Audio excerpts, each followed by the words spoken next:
नमस्कार दोस्तों, मैं ओम प्रकाश। मेरे YouTube चैनल में आप सभी का एक बार फिर बहुत बहुत स्वागत है।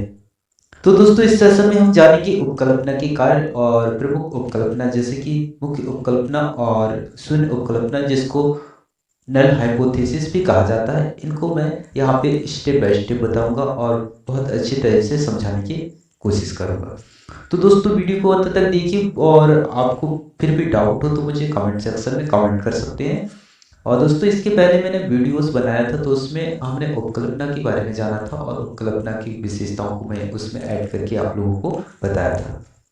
तो दोस्तों, चलिए इसमें बात करेंगे हम उपकल्पना के कार्य। आखिरकार उपकल्पना किस कार्य के लिए यहाँ पे प्रयोग किया जाता है, तो मैं यहाँ पे बिंदुवार समझाने का प्रयत्न करूंगा। और फिर भी आपको समझ ना आया तो मुझे कमेंट कर सकते हैं दोस्तों, मैं और अच्छे तरह से समझाने का प्रयास करूंगा। तो चलिए दोस्तों, यहाँ पे पहला है बिंदु, यहाँ पे परिकल्पना, जिसको कल्पना भी कहा जाता है। परिकल्पना समस्या और समाधान के मध्य की मजबूत कड़ी है। जो परिकल्पना है वो समस्या और जो समस्या होता है और समाधान होता है जिस समस्या के, उसके बीच का एक मजबूत कड़ी है। परिकल्पना के माध्यम से उस समस्या का समाधान तक पहुंचा जा सकता है और यह समस्या को समाधान तक पहुंचाती है। इस प्रकार से इन दोनों के बीच का जो कड़ी है वो परिकल्पना है और इसी के माध्यम से समाधान तक पहुंचा जाता है। और दोस्तों, बात करते हैं आगे। दूसरा है परिकल्पना समस्या का सीमांकन निर्धारित करती है। जो परिकल्पना होती है, जो हाइपोथेसिस है, जिस प्रकार से हम रिसर्च करते हैं, तो हाइपोथेसिस के माध्यम से उसका हम परिणाम केंद्रित कर, यानी कि उसका परिणाम ये हो सकता है, ये चीज हम आकलन करते हैं। इसके बाद दोस्तों, तीसरा है यह नवीन सिद्धांतों को विकसित करने में सहायक होता है। जो परिकल्पना है, हाइपोथेसिस है, ये नवीन सिद्धांतों को विकसित करने में सहायक है। और चौथे नंबर पर लिखा है दोस्तों, परिकल्पना तथ्यों की सार्थकता को निर्धारित करती है तथा उस पर ध्यान केंद्रित करती है। जो सार्थक तथ्य हैं, जो सही है, आपकी रिसर्च के अकॉर्डिंग बहुत ही इम्पोर्टेंट जो तथ्य हैं, जो आंकड़े हैं, उन्हीं की वैधता को दर्शाता है। अब दोस्तों, हम बात करेंगे उपकल्पना के कार्य को हमने जाना। इसके बाद हम बात करेंगे जो मुख्य उपकल्पना है। तो इसमें यहाँ पे सम्मिलित किया है हमें मुख्य उपकल्पना, जो मेन हाइपोथेसिस है, इसके बारे में। तो दोस्तों, सबसे पहले है यहाँ पे कार्यकारी परिकल्पना। यहाँ पे मैं दो जो उपकल्पना है, तो हाइपोथेसिस है, उनके बारे में चर्चा करूंगा। एक तो वर्किंग हाइपोथेसिस, जिसको कार्यकारी परिकल्पना कहा जाता है, और दूसरा नल हाइपोथेसिस, जिसको रिक्त परिकल्पना या शून्य परिकल्पना के नाम से भी जानते हैं। तो दोस्तों, आगे बढ़ते हैं और देखते हैं। यहाँ पे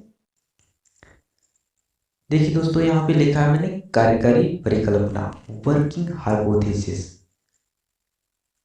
अब वर्किंग हाइपोथेसिस क्या है, यहाँ पे हम समझेंगे इसको।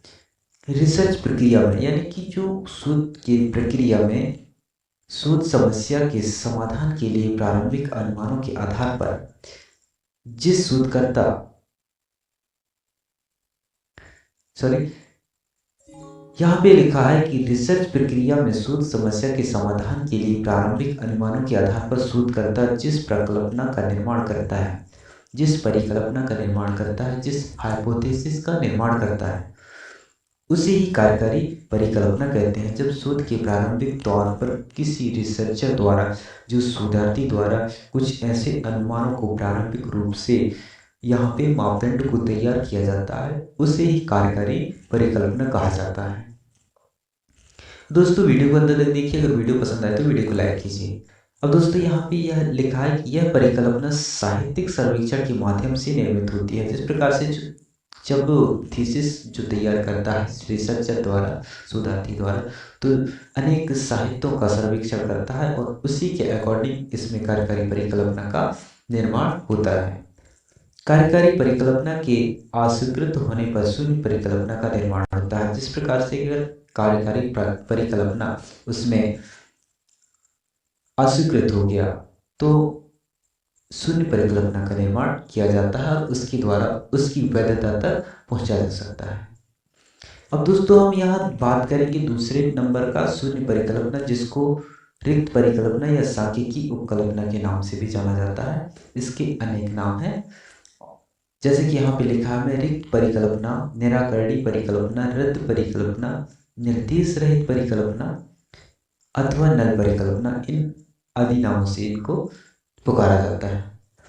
अब दोस्तों अगर बात करें शून्य परिकल्पना का जो प्रतिपादक है तो आर ए फिशर है। ये बहुत इंपॉर्टेंट है, पहले भी आपके एग्जाम में आ चुका है और टॉपिक वही रहता है दोस्तों, क्वेश्चन रिपीट नहीं होते, लेकिन उसी टॉपिक से क्वेश्चन पूछा जाता है एंटीनेट में, जैसे कि मैंने आपको पहले भी बताया है। और दोस्तों देखते हैं आगे हम शून्य परिकल्पना को।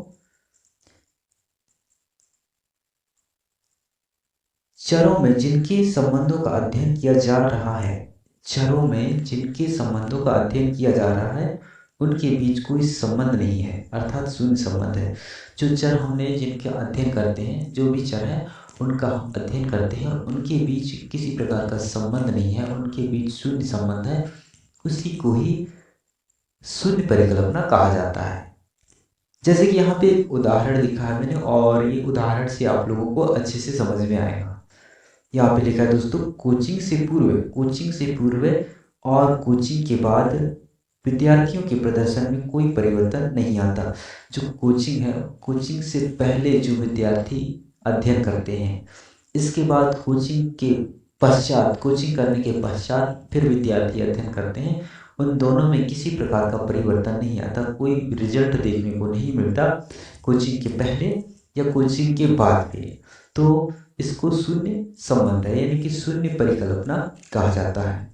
दोस्तों कार्यकारी परिकल्पना के बाद शून्य परिकल्पना का निर्माण होता है। इस प्रकार से ये वीडियो छोटा है दोस्तों, और अगर आपको वीडियो पसंद आए तो वीडियो को लाइक कीजिए। नमस्कार दोस्तों, मिलता हूँ मैं नेक्स्ट टॉपिक में।